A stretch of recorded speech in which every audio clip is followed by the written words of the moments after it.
தாய்லாண்டோட கேபிட்டலான Bangkok சிட்டியில school படிக்கிற பையன் ஒருத்தன் அவன் ஸ்கூலுக்கு கன் எடுத்துட்டு போயிட்டு அந்த ஸ்கூல்ல இருக்கக்கூடிய ஒரு 6 பேரை சுட்டு கொன்னு இருக்கானா உங்களால நம்ப முடியுதா?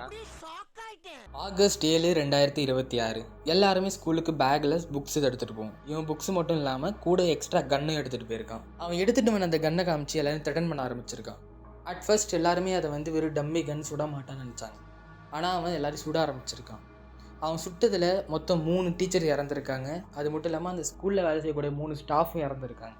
இந்த இன்சிடென்ட் நடக்க ஆரம்பித்த கொஞ்ச நேரத்திலேயே அங்கே police force, medical teams and emergency workers எல்லாருமே அரைவாயிட்டாங்க ஸ்பாட்டுக்கு. வந்திருக்கக்கூடிய அந்த ரெஸ்கியூ டீம் ஒரு இன்ஜுரியான பீப்புள்ஸையும் அவங்க ரெஸ்கியூ பண்ணி அவங்களுக்கு ஃபஸ்ட் எய்ட் பண்ணிகிட்டு இருக்கும்போது லாஸ்ட்டாக ஒரு கன் ஷாட் சவுண்ட் கேட்குது.